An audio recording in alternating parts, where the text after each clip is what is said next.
میں نے پہلے شروع میں کہا تھا کہ ہر بیماری کا علاج ہے، لیکن گناہ کا علاج کسی ڈاکٹر کے پاس نہیں، مگر الحمدللہ گناہ کا علاج اسلام کے پاس موجود ہے، گناہ کا علاج مصطفیٰ جان رحمت کے پاس موجود ہے، گناہ کا علاج قرآن اور حدیث میں موجود ہے۔ اب گناہ کا علاج کیا ہے، یہی آج کی محفل کا اصل و عنوان ہے، اور تھوڑی دیر میں بات میں اپنی مکمل کر لوں گا، کیونکہ سردی ماشاءاللہ بڑی شاندار اور خوبصورت ہے، اور اتنی سردی میں آپ کو دیر تک بٹھا کے نہیں رکھوں گا، لیکن تھوڑی دیر میں بات مکمل ہوتی ہے۔ اب گناہ کا علاج کیا ہے؟ جو چاہتا ہے گناہ سے بچنا، اس کو ایک ہی کام کرنا ہے۔ گناہ کا علاج کیا ہے؟ گناہ کا گویا انجیکشن کیا ہے؟ گناہ کی دوا کیا ہے؟ گناہ کا علاج کیا ہے؟ گناہ کا علاج ایک ہے، قرآن میں میرا اللہ فرماتا ہے ان الصلاۃ تنہا عن الفحشاء والمنکر، بے شک نماز ہر برائی سے اور بے حیائی سے روک دیتی ہے۔ یعنی اگر تم نماز پڑھو گے تو خود بخود گناہوں سے رکتے چلے جاؤ گے۔ نماز کی برکت سے آدمی کے دل میں گناہ کی نفرت پیدا ہوتی ہے۔ ارے نماز تو بہت بڑی بات ہے، اگر آپ صرف ہمیشہ باوضو رہنے لگے تو آپ کا دل چمکنے لگتا ہے، آپ کے دل میں انوار برسنے لگتے ہیں۔ باوضو رہنے کی برکت یہ ہے تو نماز کی برکت کیا ہوگی؟ میرے آقا علیہ السلام فرماتے ہیں جو وضو کے اندر ہے وہ اللہ کے قلعے میں محفوظ ہے۔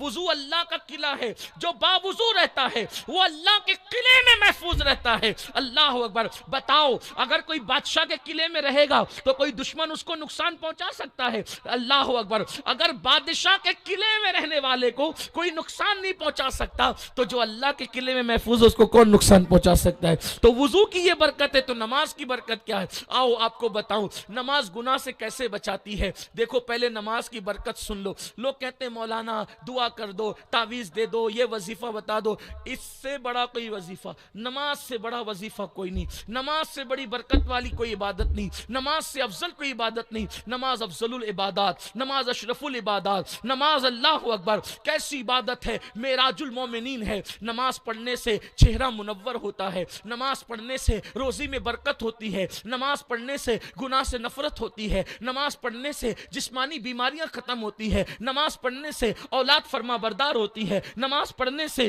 اللہ اکبر گھر میں رونق آتی ہے، نماز پڑھنے سے اللہ اکبر انسان کے لیے لوگوں کے دلوں میں محبت پیدا ہوتی ہے، لوگوں کے دلوں میں پیار پیدا ہوتا ہے۔ نماز پڑھنے سے دشمن بھی دوست بنتے ہیں، نماز پڑھنے سے بری نظر کا اثر لوگوں پہ نہیں ہوتا۔ نماز کی برکت یہ ہے کہ اللہ اکبر جب نماز پڑھنے والا نماز پڑھتا ہے تو جب اس کو موت آئے گی تو اتنی آسانی سے موت آئے گی۔ نمازی کو موت اتنی آسانی سے آتی ہے جیسے دودھ پیتا بچہ ماں کا دودھ پیتے پیتے سو جاتا ہے اور اس کے منہ سے ماں کا سینہ نکل جاتا ہے، اس کو خبر بھی نہیں ہوتی۔ تو جیسے بچے کے منہ سے ماں کا پستان نکلے اور بچے کو خبر نہیں ہو نیند میں، ایسے ہی نمازی کی روح نکلتی ہے، اس کو خبر بھی نہیں ہوتی۔ ایک مقام پہ فرمایا جیسے آٹے سے بال آسانی سے نکل جاتا ہے ویسے نمازی کی روح آسانی سے نکل جاتی ہے، بہت آسانی سے اس کو موت آتی ہے۔ اور جو نمازی ہوتا ہے اس کی قبر کا حال یہ ہوتا ہے کہ اس کی قبر جنت کے باغوں میں سے باغ بنا دی جاتی ہے۔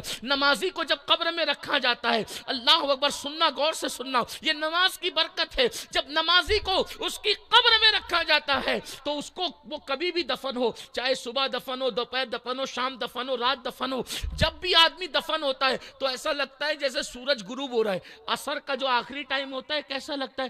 قبر میں جب آدمی جاتا ہے تو اس کو ایسے ہی لگتا ہے، ایسے ہی لگتا ہے نمازی کو، تو یعنی سورج غروب ہو رہا ہے۔ تو وہ کیا کرتا ہے، وہ فرشتے آتے ہیں، منکر نکیر دو فرشتے ہیں، وہ جو سوال کرتے ہیں منکر نکیر، تو وہ جیسے ہی اٹھتا ہے، وہ نماز کی عادت ہوتی ہے تو وہ کہتا ہے ارے میری نماز جا رہی ہے، عصر کا ٹائم جا رہا ہے، پہلے بعد میں بات کریں گے، پہلے نماز پڑھنے دو۔ تو یعنی کہ قبر میں جب وہ یہ منظر دیکھتا ہے سورج غروب ہونے کا اور نماز کا سچا پابند ہوتا ہے، ریاکار نہیں ہوتا، تو اس کو ایسا لگتا ہے میں نے تو ابھی نماز نہیں پڑھی، میں اس ہنگامے سے نکل کے آیا، تو کہتے ہیں ارے بعد میں بات کریں گے، پہلے نماز پڑھنے دو۔ جیسے ہی نماز کے لیے کھڑا ہونا چاہتا ہے دونوں کہتے ہیں ہمارا کام کیا، اس نے تو ہمارے سارے سوالوں کا جواب ایک جملے میں دے دیا۔